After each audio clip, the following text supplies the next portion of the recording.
हर कदम पर बाबा का मार्गदर्शन। बाबा के जेल चले जाने के तुरंत बाद 1972 में भगोड़े कार्यकर्ता मेरे परिजनों से मिले और उन्हें बताया कि मैं जम्मू जेल में बंद हूँ।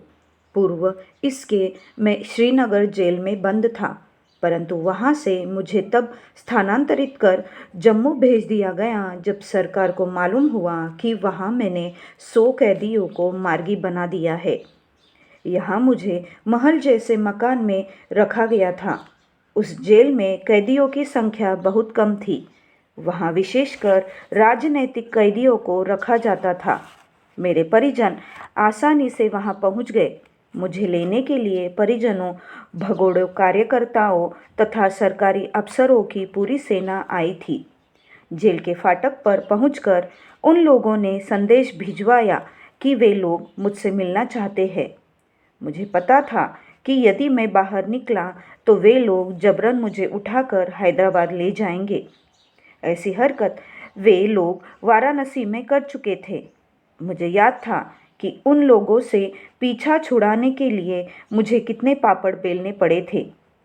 मुझे लेने स्वयं जेल अधीक्षक आए। उन्होंने मुझे बताया कि कौन कौन लोग बाहर प्रतीक्षा कर रहे हैं। मैंने जेल अधीक्षक को धमकी देते हुए कहा, आपके पास अपना परिवार है। यदि मैं केस कर दूंगा कि आपने मेरी इच्छा के विरुद्ध जबरन उन लोगों से मिलने के लिए बाध्य किया था, तो आप अपनी नौकरी से हाथ धो बैठोगे। उन लोगों से मिलने की मेरी बिल्कुल इच्छा नहीं है। मैं तो उन्हें देखना भी नहीं चाहता जिन्होंने गुरु के साथ विश्वासघात किया है।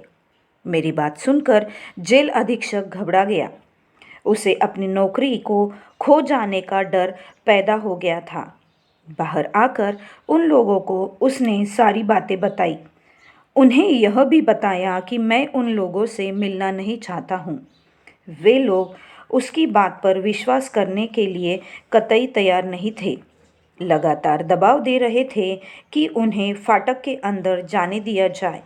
उन लोगों ने जेल अधीक्षक को बताया कि मुझे छुड़ा कर ले जाने के लिए उनके पास सरकारी आदेश है। फिर भी मेरी धमकी के कारण उसने जेल फाटक खोलने से इनकार कर दिया और अंदर आकर मुझे सारी बातें बताई। मैंने पुनः धमकी दी और कहा कि यदि आपने जेल फाटक खोला तो आपके विरुद्ध केस कर दूंगा। यदि नौकरी चली जाएगी तो कैसे आप अपने परिवार का भरण पोषण करेंगे? यह तीर ठीक निशाने पर लगी। लगातार दबाव के बावजूद भी उसने जेल का फाटक नहीं खोला। पूरा दिन जेल अधीक्षक बाहर का संदेश भीतर और भीतर का संदेश बाहर पहुंचाता था।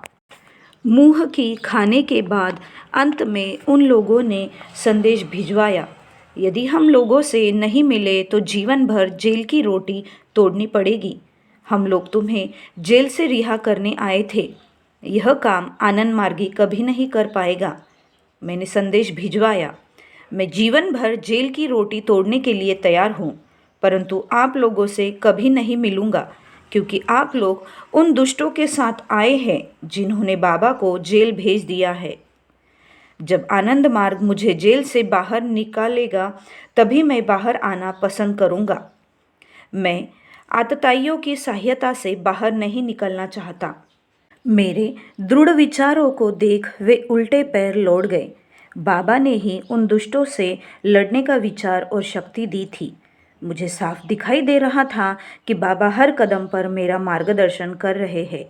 जब भी आवश्यकता पड़ती है, बाबा मदद करने के लिए तैयार रहते हैं।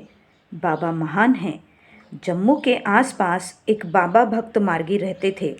उनका नाम था मेजर केशवानंद। वह फौज में उच्च पद पर थे। उनकी नियुक्ति महाराष्ट्र में अकोला सैनिक अड्डे पर थी। वह बाबा से कई बार मिल चुके थे। यदा कदा अकोला की आनंद मार्ग जागृति में सामूहिक साधना में भाग लेने आया करते थे। स्कूल तथा शिशु सदन के निर्माण में भी उन्होंने दादा की सहायता भी की थी। दीदी द्वारा किए जा रहे सेवामूलक कार्यों में भी वह यथोचित योगदान करते थे।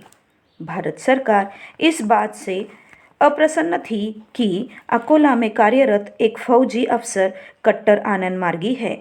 उसने अपने एक गुप्तचर को अकोला यह पता लगाने भेजा कि केशवानंद का संबंध आनंद मार्ग के साथ किस हद तक है।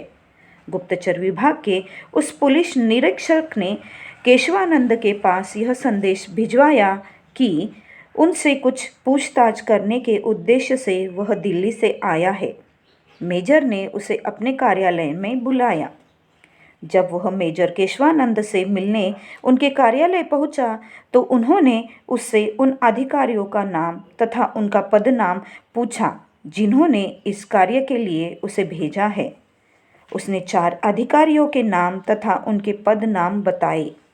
इस सूचना के मिलते ही केशवानंद ने उस पुलिस निरीक्षक से कहा, तुम्हें फौजी कानून के तहत गिरफ्तार किया जाता है क्योंकि तुमने फौज के एक बड़े अधिकारी की छानबीन करने के लिए आकर फौज तथा पुलिस के नियमों का उल्लंघन किया है।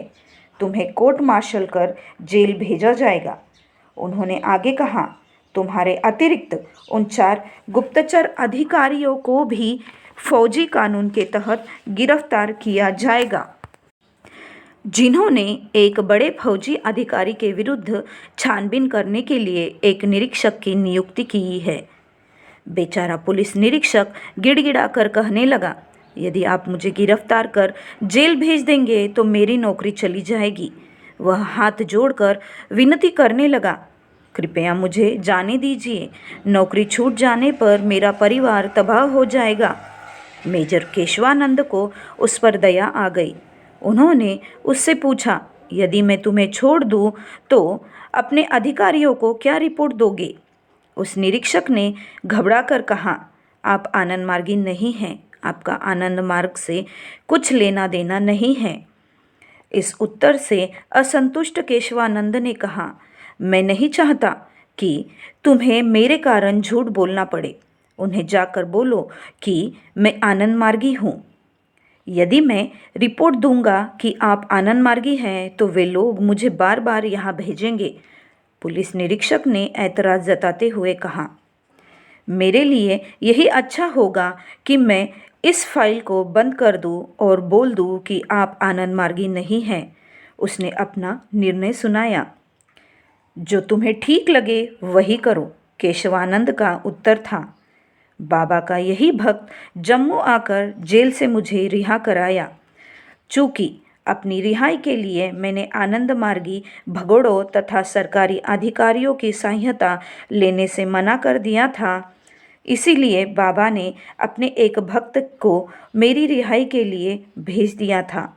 मेजर केशवानंद जम्मू सरकार के अधिकारियों से मिलकर उन्हें बताए कि जिसे आप लोगों ने गिरफ्तार कर जेल में बंद कर रखा है वह एक निर्दोष सन्यासी है। उन्होंने उनसे मुझे रिहा कर देने के लिए कहा। उनका उन अधिकारियों पर अच्छा खासा प्रभाव था। वे लोग मुझे जमानत पर रिहा करने को तैयार हो गए।